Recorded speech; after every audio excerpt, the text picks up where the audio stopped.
Inkampani ebengiyisebenzela i-security sihlukene nayo. I-level yami ayisavumi ukuthi ngibe yi-security.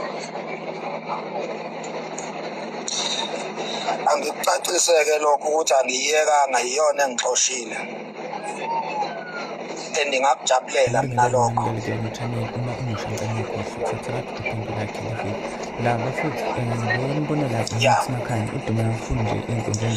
Mina ngenzile ukuthi ngixoshe, nangempela yangixosha, ngase ngikujabulela ukungixosha kwayo.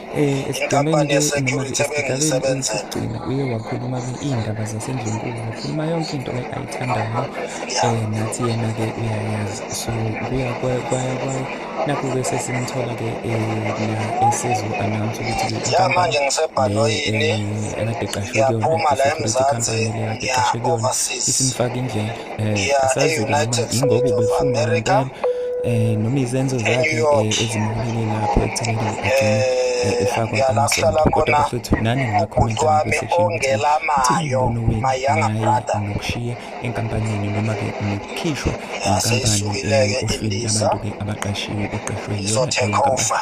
wena kuwuwe noma kuyinkampani yakho wawungaqhubeka nokusebenza noma nokusebenzisana nomuntu-ke onjengoMakhaya. Ngicela-ke ukhuluma ngesansi. Asikho kuma-level afanayo bafowethu, hhayi asikho kuma-level afanayo. Ngalinga ukuthi uyangifuna kanti ujaha ukhozi ngenja. Ngibingelele nginamukele kuyona i-channel. Uma umusha ngicela ungakhohlwa ukusubscribe uphinde ulike le video. La bafethu lo enibona la uMax Makhanya udume kakhulu nje ey'nkundleni zokuxhumana.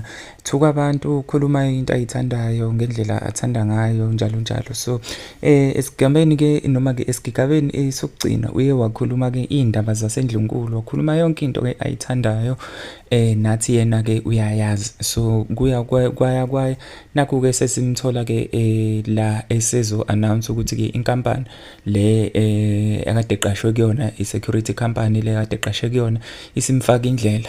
Asazi-ke noma ingoba ubefuna ngempela noma izenzo zakhe ezimuholele lapho ekuthenini agcine efakwa amasondo. Kodwa bafethu nani ningakhomenta la kwi-section ukuthi-ke uthini umbono wenu ngaye nokushiya enkampanini noma-ke nokukhishwa yinkampani ohlwini labantu-ke abaqashiwe beqashwe yiyona leyo nkampani. Wena kuwuwe noma kuyinkampani yakho wawungaqhubeka nokusebenza noma nokusebenzisana nomuntu-ke onjengoMakhaya. Ngicela-ke ukhomente ngesansi. Danko.